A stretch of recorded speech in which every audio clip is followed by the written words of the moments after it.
from Nashville, Tennessee. It's time for another episode of Tips, Tactics, and Tools for a Safer Tomorrow, where all things related to your safety and security are discussed, detailed, and delivered to you.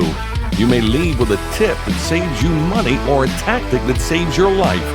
So here are your hosts, owner and founder of Defense Systems, Brink Fidler, and owner and operator of Herring Technology, Tom Herring. Hey everybody, welcome to this edition of Tips, Tactics, and Tools for a Safer Tomorrow. Brink and Tom here as always. However, we're not at the treehouse as evidenced by those of you all watching this on video. Clearly we were somewhere else. The treehouse did not get cooler and suddenly we have a wall of guns behind us. Although that is a request I'm going to make for the guy that owns Herring Technology at the treehouse, that we need a wall of guns hands down behind us. We're broadcasting, or podcasting I should say, from no pressure Tom, from Royal Range USA here in Nashville, Tennessee. It is a premier firearms training facility, retail store. I know the owners, I know the head trainer here. They've actually taken an old movie theater and turned it into an awesome training facility and retail store, and got a 57-yard gun range inside, so you can come shoot rifles, machine guns, 50 cals, whatever. Our guest today, though, is going to bring some really cool insight to the music industry. Today we have Mitch Rossell, who is an outstanding singer-songwriter. More people need to name in. More people need to know about, for sure. He's seen a ton of success in songwriting, and he is an outstanding performer. And I know you are ready to get past COVID, like Amen. Everybody else in this industry. Big time. Have you been hiding in the bunker? All music right now, it just sucks. Yeah, rough. Yeah, but I imagine for the songwriting part, I mean, you guys are still doing your thing, right? I mean, yeah, we are. I think everybody's been a little different. Some people probably have been writing a lot because they're kind of right. stuck at home. But for me, it's been really uninspiring. So I haven't written as much. I'm just kind of like, I don't know. It's nice to have the whole thing working, so you get breaks from each part of it. You know, when you're on the road, you're not writing, and you get a little break from writing, and then when you get back, you want to write, and it's like when you don't get to do anything else but write, it's kind of, it gets to be a little stagnant after a while. So take the wind out of your sails a little bit. A little bit, yeah. It's just weird times, dark times, a little bit. Very. So it's tough to be, tough to write some things, during that. Yeah, so when you turn on the news, you're not inspired to write like a kick-ass country song? Surprisingly not. Yeah, What's wrong with you? Yeah, no. More like a musical term I'm the paper. exception. What? A musical term paper. Yeah. Yeah, exactly. You don't want to do that part. Yeah. That is terrible. That's a good way to put it. That's the high school biology teacher coming out in Tom, former soccer coach. But yeah, it is. I mean, I imagine, of course, I know a lot of people in your industry are hurting. I mean, from venues to, artists to you name it, because of everything that's going on. And then I guess when you couple, well, that's bad enough, right? Just the injury to the industry, and then you couple everything else going on with it, right? Yeah, riots in the streets and just as people. Stuff. Just as people, it's not a great time right now. But as an industry, it's crippling. Honestly, there's so many facets of the business that I don't think the average person thinks about. That's being affected, and it really affects everybody. Because think about, when I've got a Garth Brooks hat on, when Garth Brooks goes to, wherever, South Carolina, the economy in that town booms. Oh, yeah. The businesses, the restaurants, the shops, whatever it is, it all is affected by the music industry. And there's actually a friend of mine now, he's really trying to lobby to get, as part of the bailout plan, or not the bailout, the stimulus plan, some things the music industry included, because we're an afterthought. Yeah. But we always come running to help everybody else. We do the relief concerts, we do all this stuff, and then when it comes to helping us, it's like falling on deaf ears. Right. It's really frustrating and sad seeing all these people lose their jobs. Yeah, it's terrible. And of course, you talk about economies that are hit. I mean, all those towns, when whatever great show, but look at Nashville itself. I mean, Yep. music capital of the world. Yep. I mean, and you talk about crippled. Of course, the industries that aren't crippled are like this place, which is terrible. I mean, I say it's terrible. It's not. It's good for them for business, but what does that say? I mean, about the times. Yeah. Well, the people we normally turn to for entertainment because we want to feel good and I'm happy and I want to come see your show because it makes me feel good and I'm entertained and I'm having fun. right? And so you guys are being decimated. Meanwhile, the firearms industry is through the roof. I mean, what does that say about the state of society? Yeah. Well, just all of it. I mean, it's terrible. But I especially feel bad for the guys, down like the guys that are, I guess, the blue collar middle class of the music industry that are playing for tips. And that every week they're counting on those tips to make a living, and they've been out of work for 6 months. Yeah. I mean, how do you survive? I don't. Yeah, you don't, or you go find 6 other jobs, which is terrible. Yeah, right? Exactly. Yeah. Well, Lower Broad, you take the bars where people come for the live music. So if it's not there, which our little tyrant mayor here has finally decided to open up a little bit down there. It is what it is. Sorry, amen. But, it's not just them, but it's like you said, it's they're not receiving the tips, but the people serving the drinks, working to clean up afterwards, they're not getting it either because it's not there. Everybody, everybody. Well, I mean, not that we hadn't talked about enough depressing crap already to start the show, but I want to.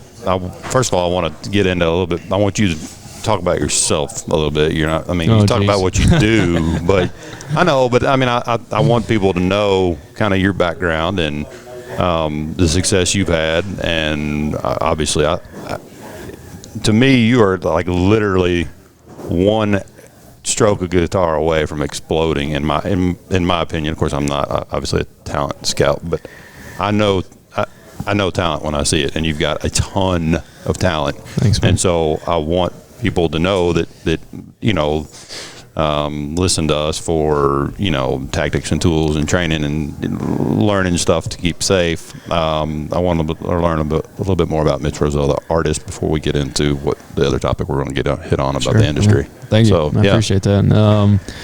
I moved to town in 2010 and wanted to be a songwriter. Didn't really think the artist thing was for me, and ended up falling in love with it. I got to play some shows I started playing for a living actually on Broadway, so I can really relate to those guys down there that are hurting, and I know what it means to make a living like that, and it's tough. You're playing for tips, and so I did that for about 5 years, and fell in love with the artist thing, fell in love with performing, and I still consider myself a songwriter first. I'm a songwriter that sings, not a singer that writes, and I don't know if I agree with that. I think you're both. But. Well, thank you, man. So I fell in love with the artist thing and just tried to cut my teeth down there, pay my dues, and kept writing songs. And I got a chance to send, I think, 4 songs to Garth Brooks when he was cutting for his first record back, when he came back to kind of revamp his career in music. And sent him these songs, and along with about 10,000 other people in town. And for whatever reason, he really dug what I was doing, I guess. And the long story short of that is we started hanging out, started writing, got to know each other, and a couple of years after that, I wrote a song by myself, actually, sent it to him, and he ended up cutting it and singling it, went number 1. It was his first number 1, I think, in 10 years, and then I've written the last 2 top 10 singles with him and Brian Kennedy. So the first one was Ask Me How I Know. Ask Me How I Know, yep. And then the last 2 were All Day Long and Dive Bar. Yep. Yeah, which if you guys hadn't ever seen the video for Dive Bar, it's a must watch. Yeah, it's pretty amazing. It is, yeah. I don't know that I've seen the video, but I've lived it. That's for sure. I like it. Yeah. In your raucous high school teaching days. Yeah, exactly. Oh, that's the backwoods of Mississippi days is what that was. That is Dive Bar. Yeah, that's for sure. Yeah, so it was a blast, man. Yeah, well, it's really. I mean, you've obviously gotten to do a lot of cool things, but like you said, you cut your teeth. You earned. It wasn't just somebody gave you. You've been writing songs. I mean, our mutual friend, How I Met You, Trevor, saw you on YouTube in your garage, right? Like, in 2007 or 8. Yeah, I mean, so you've been hard at it, and obviously you got a gift, and I'm not sure I really want to get to know your wife because of the amount of talent that just oozes out of your family. I mean, your kid is a golf phenom. Was he 4 now? He's 4.5. Yeah, 4.5. I'm not kidding y'all. Like, holy. Like, I'm looking at this video on your phone. I can't believe I'm looking at a 4-year-old. Yeah. With that talented at golf. It is unbelievable. So, I think, but talent comes with a lot of hard work, right? Amen. And you've obviously put in a lot of hard work and have seen success. And I think your artist career, again, who am I? Nobody. I mean, it's not. I'm not. I'm not the consumer. You're the most important person. Well, that's the only time I've ever heard that in my life. Consumers are the most important. They just don't get to make the decisions, unfortunately, all the time. Right, but you're right. I think the consumer too is. They always look to you all. It's kind of I don't want to say a one-way street, but you all do come running when things. I mean, like my house flooded in 2010. I lost everything, right? Yeah. I mean, and Garth is in here doing relief concerts for Nashville, and that's just what y'all do. So that is a good point, and I'm glad that there's people working on that for the industry, because I can see how it would be overlooked, because y'all kind of always been their thing. Sure. Yeah. But as far as the industry goes, and safety and security, and kind of what Tom and I talk about and focus on, Las Vegas changed everything for you guys. Everything. Yep. I want to show you. So we mentioned off the podcast that I've got all the video from that event, and one of the videos I have is surveillance footage overlooking the event during when the attack kind of starts, and I've overlaid some cell phone audio to kind of hear when the shots start, and then I've overlaid a little bit of the police audio.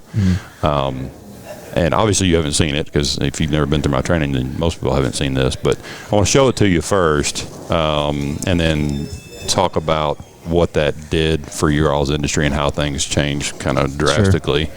Sure. Let's see.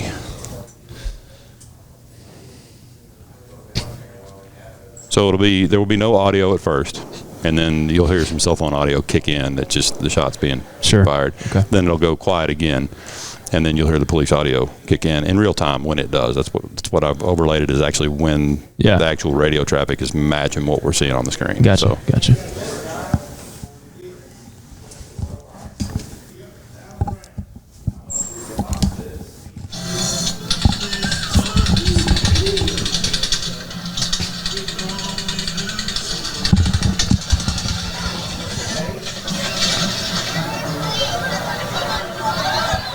All right, so those flashlights you see are the officers, right? They know something's going on. They see people going down. They see blood. They're trying to figure out what's going on. Yep. Jason and the boys running off stage right there at the back. Yep. They realize something's gone bad. Stage lighting guy doesn't know what's happening, tries to help turns the lights on because he's trying to help them. But, of course, I don't know how much that really would have changed things. It's such a dense amount of people. Right. Yeah, I don't know. 1696, we got shots fired, 4:15 ASF. Route 91, sounded like an automatic firearm. We said red at 197, you have shots fired. 629 Adam arriving.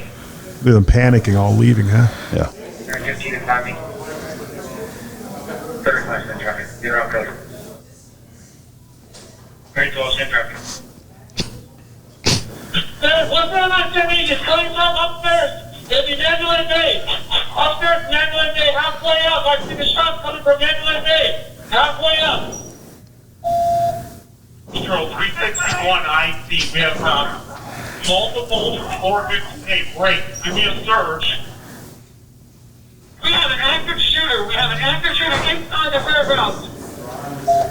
Now, we all know now that wasn't true, right? That there wasn't an active shooter inside the fairgrounds, but you hear how quickly bad information got out. Yep. And the reason for that is a couple things. One, different radio channels been on the event or who's working the area. But the other big thing was, if you're an officer working that event and somebody runs up to you and says, hey, somebody's shooting right over there, you have to put that information out on the radio. You can't run over there and verify it first. Sure. So all this bad information is pouring into the cops, and they're pouring it out. But you hear in the first minute the guy calls out his exact location. But because of all those things, they didn't get there in time. That was a minute of shooting. It lasted 10. Wow. So the untold story here that I harp on is the number of gunshot victims. Most people don't realize there were 413 people hit with a 5.56. I mean, we all know it's a devastating round. Absolutely. That's what the military carries, what I carried for work. So I was dumbfounded how we had an 86% survival rate until I got all the video I told you I have, and I watched all of it.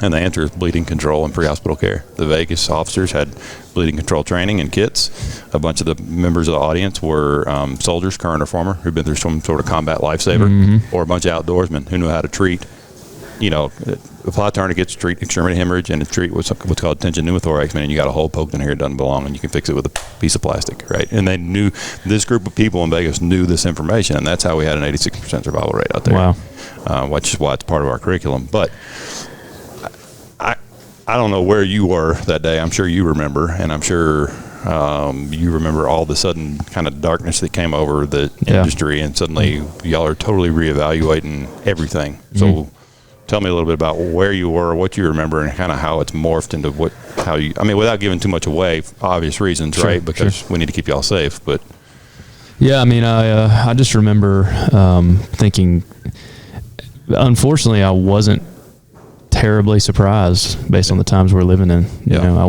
wasn't like I was completely shocked, but at the same time, you're always shocked. No matter when it happens, you're always still shocked, because you can't fathom how evil like that exists.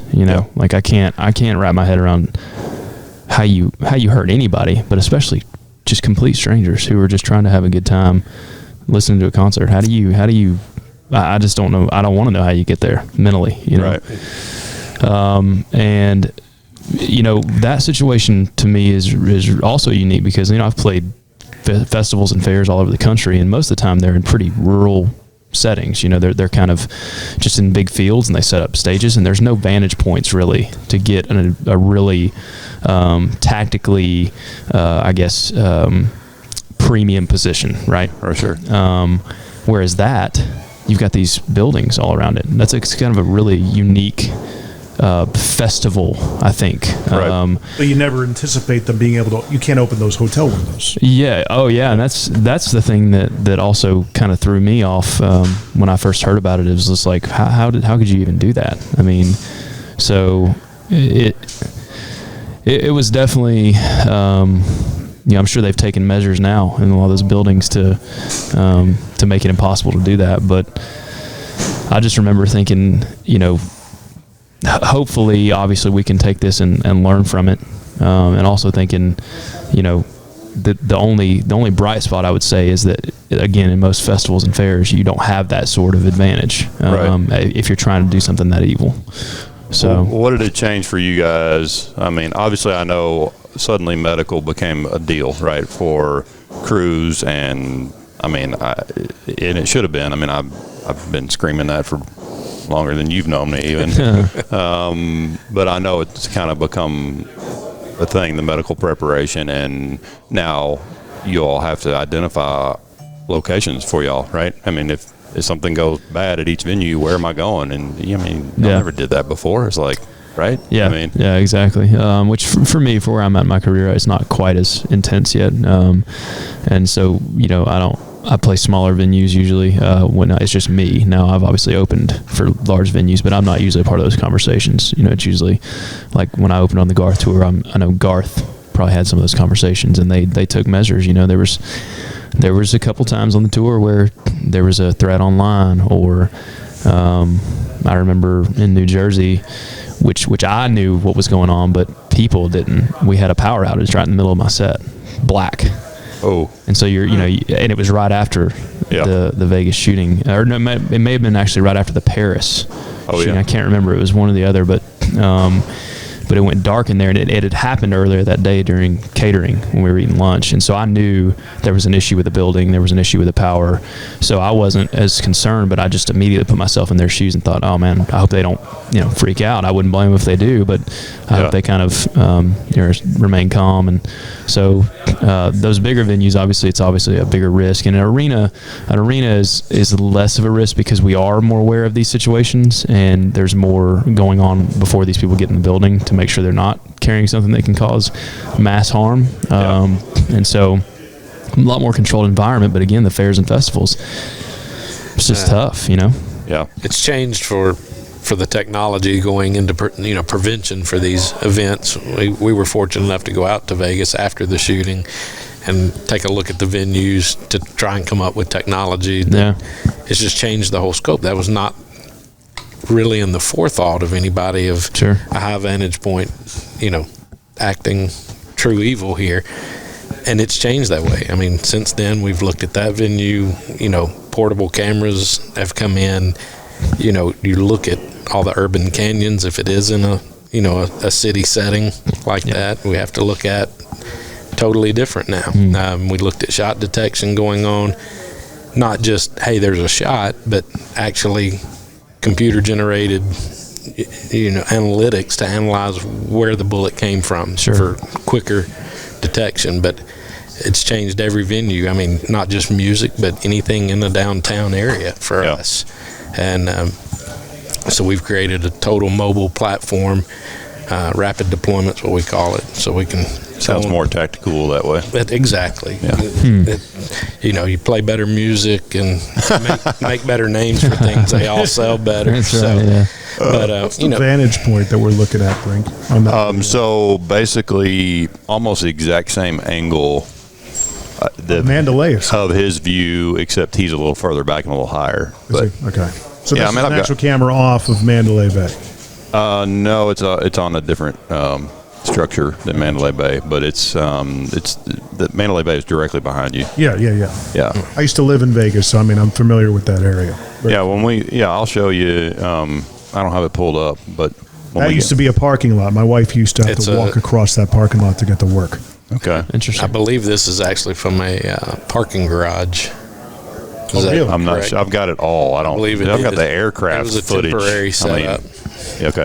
Maybe. But it's changed everything. I mean, we had to do the draft here when it was downtown Nashville on Broadway, and you pack in 250,000 people. I mean, this is in everyone's mind. It's another, look at CMA Fest, same kind of deal. Absolutely. People packing the streets, people packed into LP Field, which is open top, and and that's a controlled environment, though.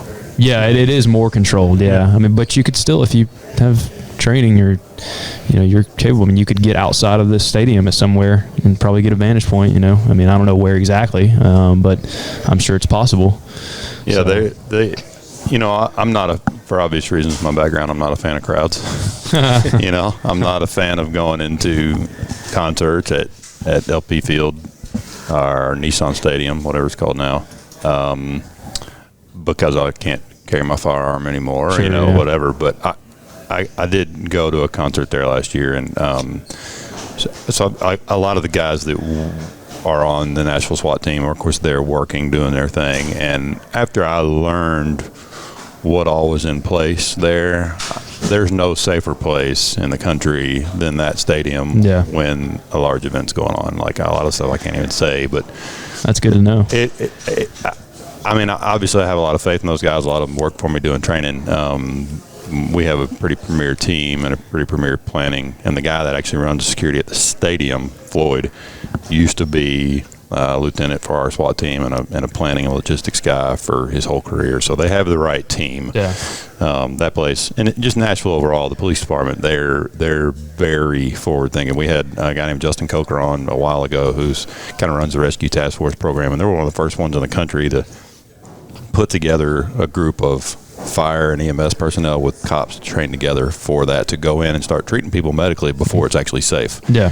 So we've got firefighters that volunteer to put on body armor and helmets to run in with the cops to start treating people before it's safe. Wow. It's pretty awesome. Wow. Now that's a little more common across the country, but Nashville was one of the first ones to do it. So that's pretty revolutionary, I feel like, because I don't feel like I've ever seen anything like that before. Because you can't blame anybody. I mean, how do you go out there and treat somebody when there's bullets flying? Yeah, you know what I mean? It's just.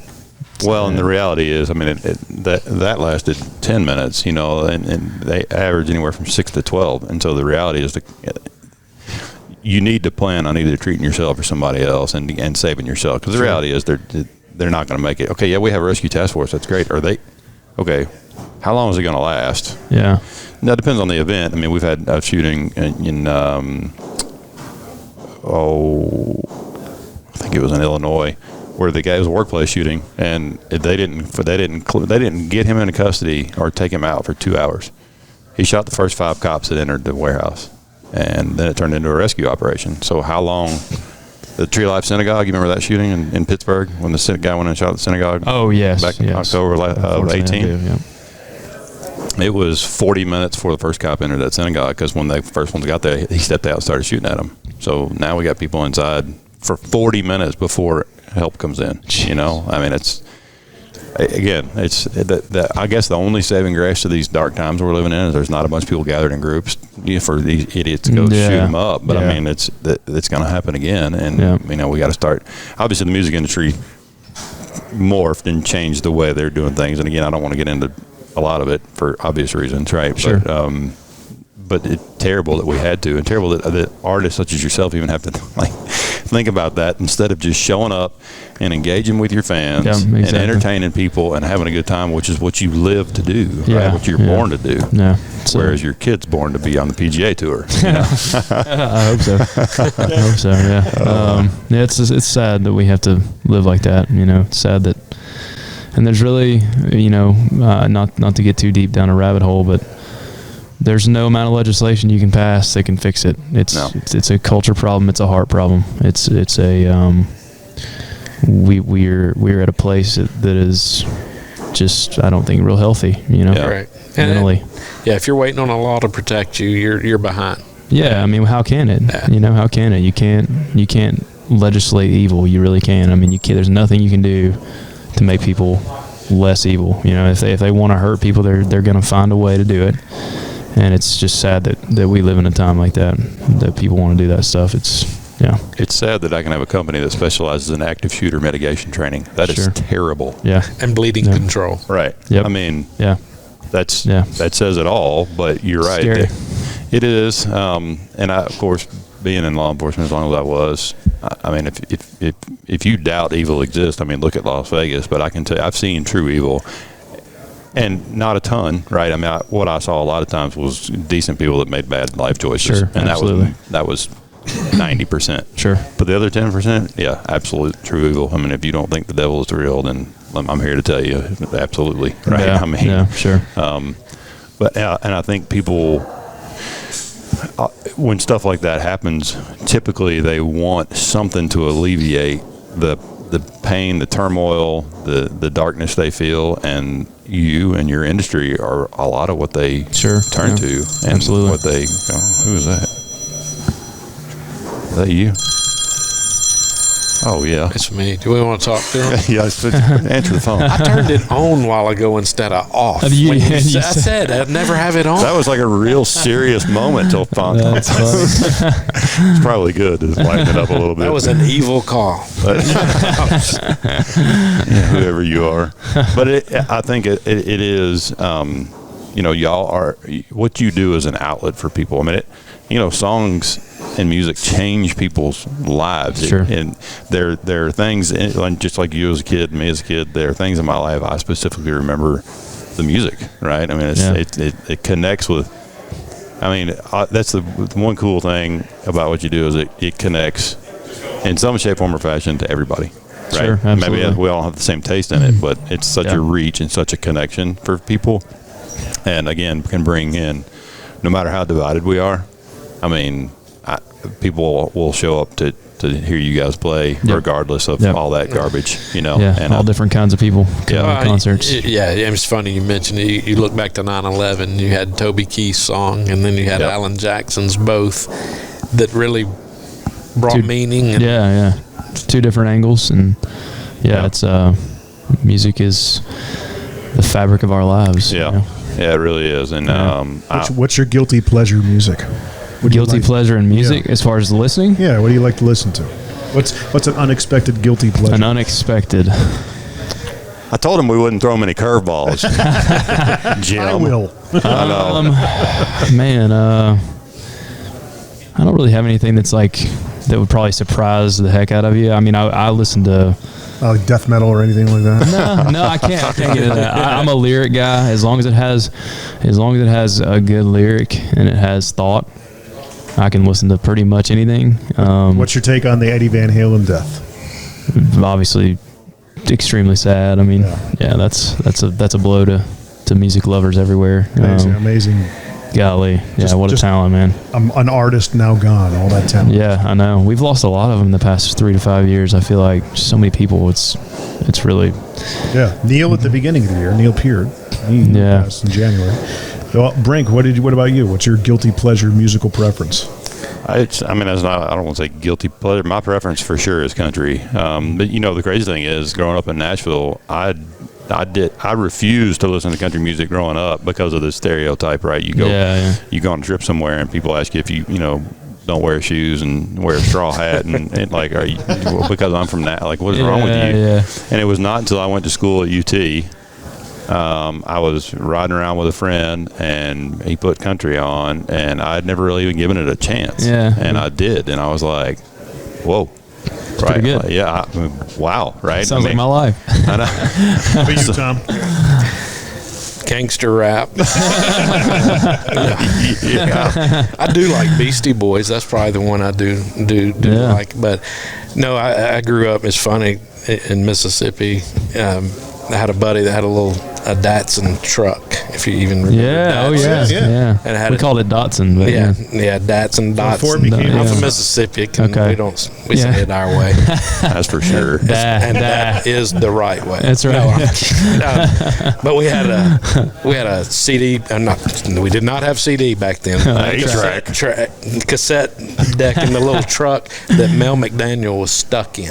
Oh, there you go. So we listened to Baby's Got Her Blue Jeans on, everything, over and over, every Friday and Saturday night. Because you couldn't get it out. You had to learn to love it, And I still do. I mean, that's hilarious. I love it. That's funny. Yeah, that could have gone one or two ways. That could have gone, you hate country forever because that's all you had to listen to, or you love it because it's just such an ingrained. Exactly. It was a great truck, though, because you could lift the floor mat up and spit through and hit the street. That's awesome. I love it. You had to roll down the window. Get it all over the side. Awesome. And never boring with Tom Herring. And now you just never know what's coming next. That's why this is so fun. This is outstanding. That's great. Well, I appreciate you taking the time. I know you're a busy guy. You got a lot of projects going on currently. They're pretty significant, and I appreciate you taking the time to come do this. We would be remiss if we did not mention our sponsor, GodFearingGunOwners.com. That's right. For those of y'all that don't know, it's an outstanding apparel company, and you'll just go check them out. You'll see what it's all about. Well, it's beyond apparel. That's you true. You can get your doormat now. We do. Remind me to show you. We have stickers. We have a doormat. Yeah, we have decals. Nice. We have a doormat that says "This home protected by God Fearing Gun Owner." It's got the logo on the front. It says a lot to those solicitors coming to your door. It does. Yeah. And thanks to Royal Range. And obviously thanks to Royal Range for hosting us. But Tom's trying to make sure the Jehovah's Witness don't knock on his door anymore. But I don't have that problem where Chase I am. them down, man. Out in the country. But no, this has been cool. Tom, why are there 12 bicycles over the side of your house? Somebody saw that. I've got stories off there. Cats behind the fence. Oh man. No. Where can people find you, man? Listen to your music. You just MitchRossell.com is probably the easiest. You can segue to anything from there. My socials, my music, all that stuff.